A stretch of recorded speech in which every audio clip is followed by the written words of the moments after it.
Okay, the 49ers' goal could not be any clearer right now. Win these final two games against Washington and then against the Rams, where Matt Stafford is playing excellent football, and you're the number one seed if you're San Francisco. So entering the Ravens' loss, it was 49ers needed to win two of their final three. They lost the first of those final three, but if they can win these final two, and they're going to be favored in both, the 49ers will be where they've wanted to be at the end of the regular season. And that is with the NFC's number one seed in the playoffs. That is the only seeding that comes with a bye week. So they'd get an automatic win in the postseason for all cause and effect. And then they would have home field advantage through the divisional round and through the NFC championship game. So with the assignment for the 49ers being so simple, just win and get in as the number one seed, first against the Commanders, where the 49ers are going to be heavily favored on Sunday in Washington by 13 and a half points. And then against the Rams for what's lining up to be a showdown. That might even be Sunday Night Football. The NFL hasn't determined if that Rams game is going to be Saturday or Sunday, but it could be Sunday night. Well, when you look at the path ahead and you see how clear it is and you see how exciting it can possibly be, you can't help but say that it's crunch time now for the 49ers. And we also heard that they have a longer injury list than usual. So I figured it'd be a good time to take a look at the 49ers roster and their depth chart and just check in position by position entering crunch time, because right now it's about to get really, really serious. People who thought that Ravens game was a big deal, well, it's a much bigger deal now. I don't think the Ravens game from the perspective of the standings was a massive deal. As you see, the 49ers have a mulligan right in front of them, but now these games mean all that much more because the Ravens game was a loss. Talk about the MVP race. It's all going to sort itself out by the time that this regular season is all said and done. Lamar Jackson and the Ravens, by the way, they play the Dolphins this week. If Miami beats Baltimore, all of a sudden Lamar Jackson's name is going to tumble in those MVP odds and those MVP discussions. At the end of the day, to me, it's ridiculous that this is such a week by week thing for people. The MVP award should be a big picture. Let's see how this guy is doing across the entirety of the season and determine it that way kind of thing. But you can't escape the week by week media madness of the NFL. It's part of what makes this league so damn popular, because people can just argue about stuff nonstop, even though, any movement, I think, in the MVP race based on small samples is just overreactive madness. Anyway, I'm going to wait and see the big picture of everything. That's the way that I always like to look at things. I know that Brock Purdy is still excellent statistically. I know Christian McCaffrey is still having a superb year statistically. I know that Lamar Jackson and the Ravens have to play the Miami Dolphins this week, and so much is yet to be determined when it comes to the full picture. I do know that the 49ers and Brock Purdy and everybody involved missed an opportunity on Monday night, but it's about taking the next opportunity if you're the 49ers. And that's why we're going to look at that roster right now. So the 49ers roster entering crunch time. We can go through the positions. Why don't we go secondary up to the quarterback position? Because QB doesn't have a whole lot of injury problems, injury drama right now. Obviously, Brock Purdy exited the game with the stinger, but he was back out at practice for the 49ers in a full capacity today, Wednesday, first day of practice for that game against the Commanders. So, secondary, here we go. There's the highlight. You can follow along at the link that I'm about to drop into the comment section, and I will maybe answer some questions if there are enough good ones as we get through these position groups. But first, I want to get through the position groups. Maybe I take a couple breaks for questions. So if you have good ones, go ahead and put them in there. If I don't see it, it's because I don't have the question tab open right now. So secondary, I'm going to have to add more injury red shades, by the way. One right here for Jair Brown, the 49ers rookie safety, has a knee sprain, and he didn't practice today. And to be honest, it surprised me if he's ready for Sunday's game against Washington. He hadn't been ruled out, but a knee sprain, that probably means MCL. And if it is an MCL, well, you're not going to want Jair Brown to be right back out there on Sunday. The 49ers at safety have already lost these two guys on the right, Talanoa Hufanga and George Odom. That caused them to sign Logan Ryan, 32-year-old former Patriots, been around the league for a while. Logan Ryan might have to step right in and give the 49ers some good safety reps. They also have Eric Harris. They also have Taylor Hawkins. Eric Harris is a veteran, more of a special teams player, but he's going to have to play safety if that is what's necessary in this football game for the 49ers. Deshaun Gibson is still healthy. He's the elder statesman of the defense at age 33, but safety is definitely the position that right now, with injuries on the defensive side of the ball, is the thinnest. And it's going to be fascinating if the 49ers have to turn to 33-year-old Deshaun Gibson and 32-year-old Logan Ryan. You got some serious age at that safety position. Not to say that age has really slowed Deshaun Gibson down. I know he had a couple penalties that were not good, part of the major 49ers problems in the loss to Baltimore. But Deshaun's still playing really good football. The 49ers are very happy with how he's performed, how he communicates on the back end. But the challenge grows bigger if your second safety is also a couple years onto the wrong side of 30, as is the case with Logan Ryan, as is the case with Eric Harris. The other option on the team right now, Taylor Hawkins, practice squad guy, used to be with a cornerback in college at San Diego State, entered the NFL, made the positional conversion from cornerback to safety, and the 49ers still have all three of his activations from the practice squad left. Okay, moving up, you've got cornerback, where right now the 49ers are, and Ambry Thomas needs to be shaded in pink as well because he's dealing with a knee and a hand issue, but I don't think it's as serious. He was limited in practice. It's not something like what Jair Brown is dealing with. So I would expect Ambry Thomas to play, but you still have an injury situation here. You've got Deommodore Lenoir playing the nickel. You got Ambry coming in at outside corner and sliding Lenoir inside. However, the 49ers recently signed Jason Verrett, who's over here. I can highlight him in green just to bring out his name.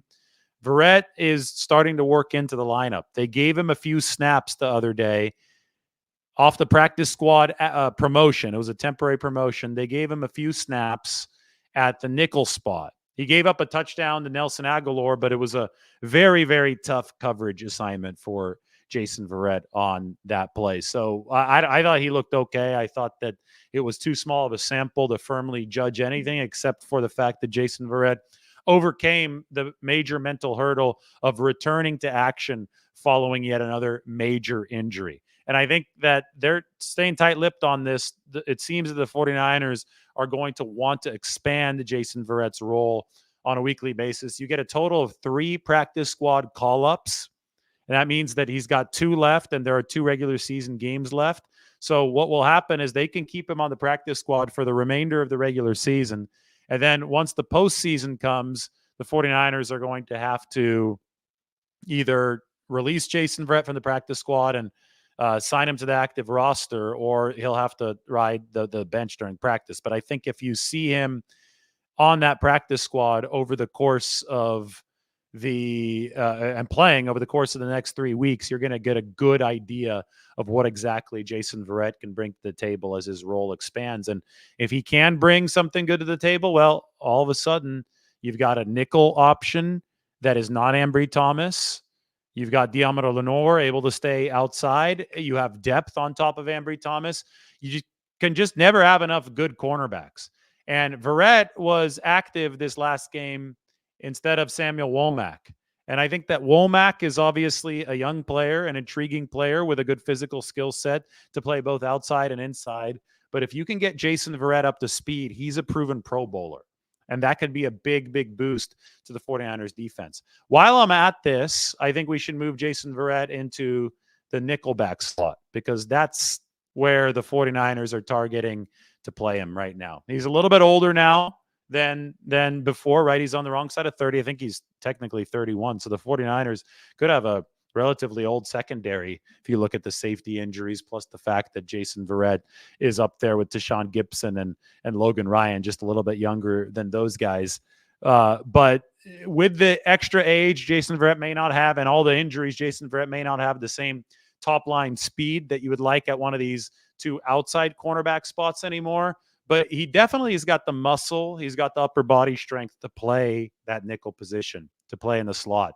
And to me, that's a big deal because the slot requires some muscle against the run.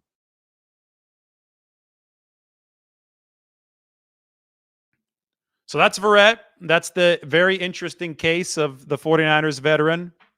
They're going to want to make sure that he is fully up to speed before giving him a bigger role and potentially a 53-man roster promotion. That's the secondary. I think that obviously it's not ideal right now, the situation at safety, with the 49ers having to go older, with the 49ers having three players potentially unavailable, two for sure, and Hufanga and Odom, and potentially Jair Brown, who was playing well. He was covering well for the 49ers. He had a couple tough matchups against Isaiah Likely, the tight end of the Baltimore Ravens, but I think they've been really happy with Jair. He hasn't been a liability, and if they don't have him moving forward here, at least for a week or two, then the 49ers are going to have to dig deep into the safety depth at a time where they're trying to replenish that cornerback position with as much depth as possible. They can get creative with some of their alignments, right? You can even somebody like Taylor Hawkins, and I don't think that they're particularly close to giving him extensive playing time. But when I say that he used to be a cornerback in college and is a safety now, you look at the backgrounds of some of these other players, and you see Jason Verrett playing inside when in the past he's almost exclusively played outside cornerback. You in times of injury strain, you're going to call upon the adaptability and the versatility of your players more than ever before. And it will be interesting to see how the 49ers line things up. And, you know, if one more player is inactive, then at the safety spot, it might be a corner or a more general defensive back that gets the active nod for Sunday's game against Washington and then the following weekend's game against the Rams. How they shuffle this is anybody's guess at this point, but I think a lot of it's going to depend on Jair Brown's availability for this weekend. All right, on to the linebacker position. The strength, the heartbeat of this 49ers defense, and I think the entire the entire unit is good, right? But the entire front seven has long been the locomotive that's pulled the train. I would say, though, that the linebackers, especially over the past couple of years with Dre Greenlaw's improvement, the linebackers have emerged as the heartbeat of the defense because they link the two units, the one up front and the one in the secondary, together. Oren Burks is returning to practice this week from his knee tendonitis. So the 49ers might have their third linebacker back, which is big news because you had Demetrius Flanagan-Foles playing in that third linebacker role. And then after that, it dropped off into rookies, D. Winters and Jalen Graham. D. Winters missed a big special teams tackle early on. I thought it set a bad special teams tone for the 49ers against the Ravens. Anyway, it helps special teams if your third linebacker is healthy. Oren Burks is a hell of a special teams player. So if they can get him back this week, that helps the football team at the linebacker position, which is obviously relatively healthy. I know Dre Greenlaw's been dealing with some hip stuff over the course of this season, but he has continued playing. The key for Greenlaw, in my opinion, is he has to be out at practice. I think a lot of the 49ers missed tackling issues at the linebacker position have come whenever Dre Greenlaw has missed practice, hasn't been properly aligned, not fully versed in what the 49ers are doing. But when he has been out at practice, the 49ers missed tackle numbers have been lower. And last week, they only missed 6 tackles against the Ravens. The big tackle missing issues were actually on special teams, not on defense against Baltimore. So Greenlaw just needs to be shepherded through practice. It's so important for almost any player in the NFL. But I think when he's out there preparing over the 3 games during the week, it really, really sets the 49ers up for better success up front. All right, here's the defensive line. As you can see, 49ers have some injury issues up front. Hargrave, I'm still going to shade him in pink, and maybe we could take it off because he played in this game against the Ravens. So he's limited in practice with the hamstring injury, but he's returned for the 49ers, and he looked healthy to me, even notched a sack on Monday night. It's Eric Armstead who is the big question mark, and the 49ers have been relatively tight-lipped about this. We did find out through Kyle Shanahan that it is plantar fasciitis again for Eric Armstead because he said it was the same foot issue as last season.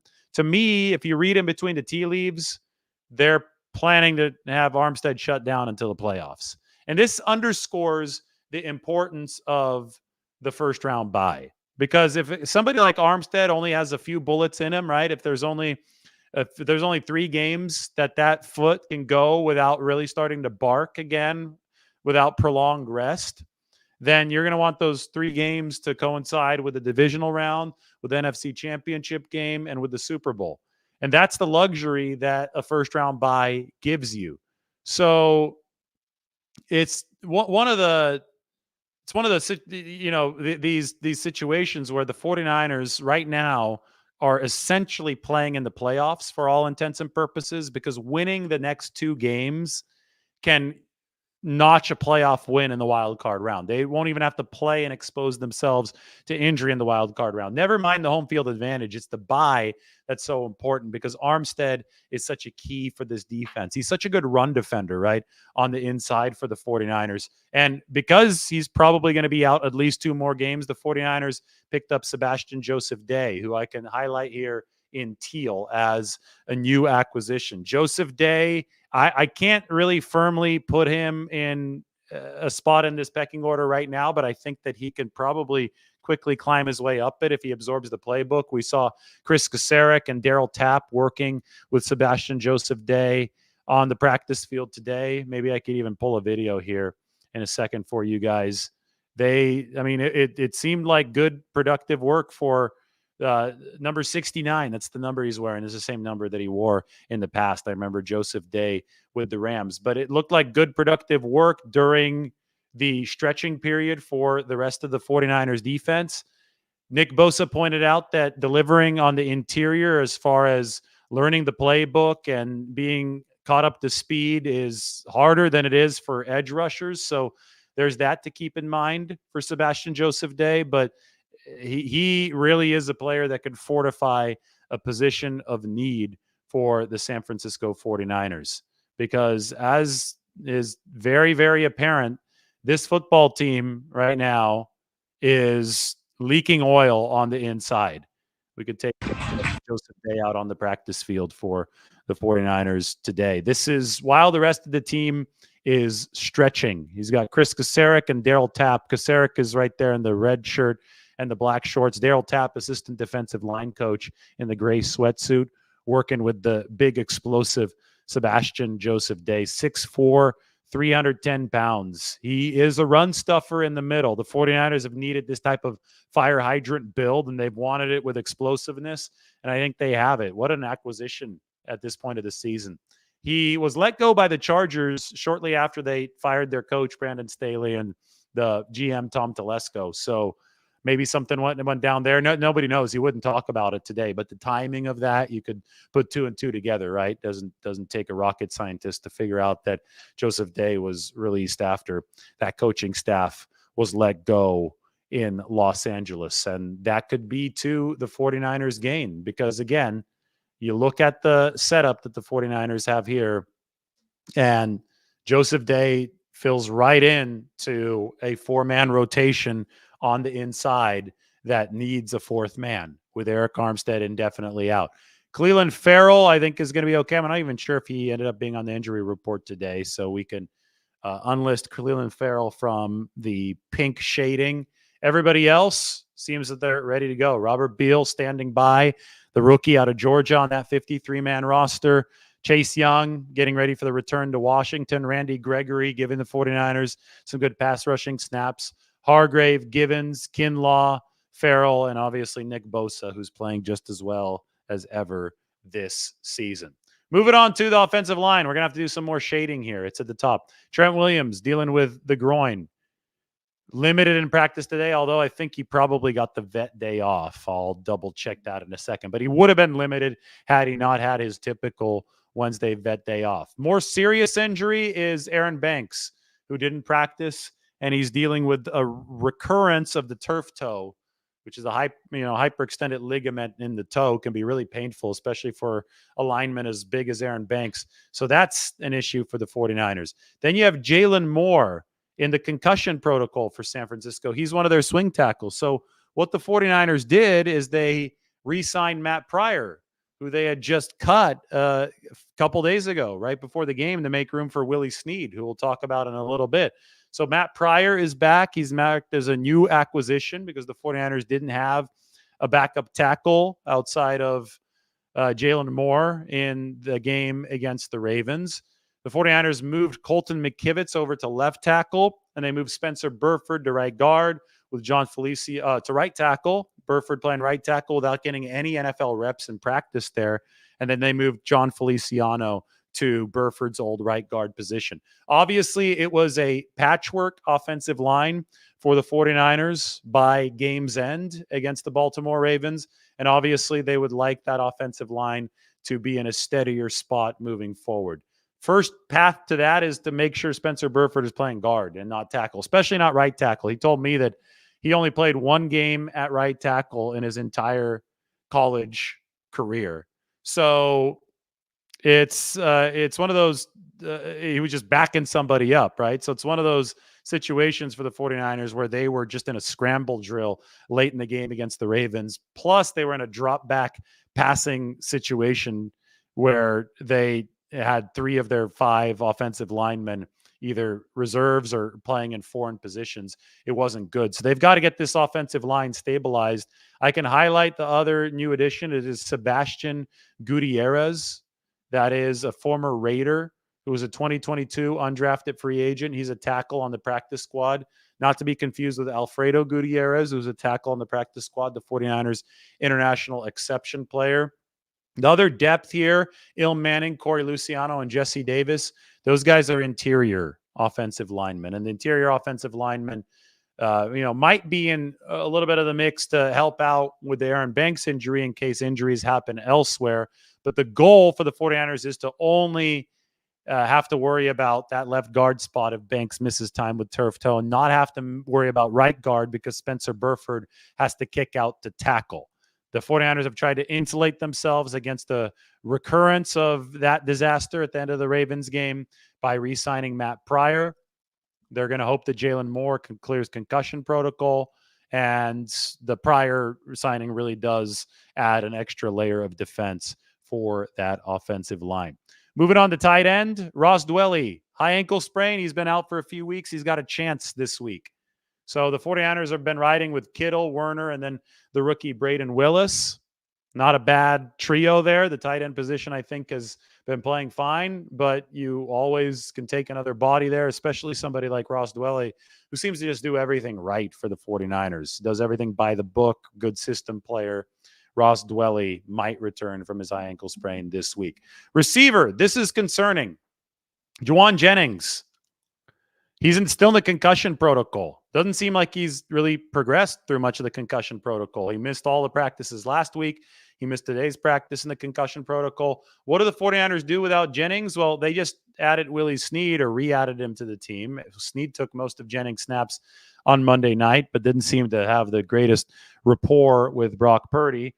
Chris Conley, who's on the 53, can help the 49ers out. But Juwan is just such a devastating blocker that everybody would rather have him out there. I know Ronnie Bell caught a touchdown for the 49ers from Sam Darnold down the stretch. This concussion protocol, though, for Juwan Jennings is concerning. It's being operated through an independent channel, as all concussion protocol cases are.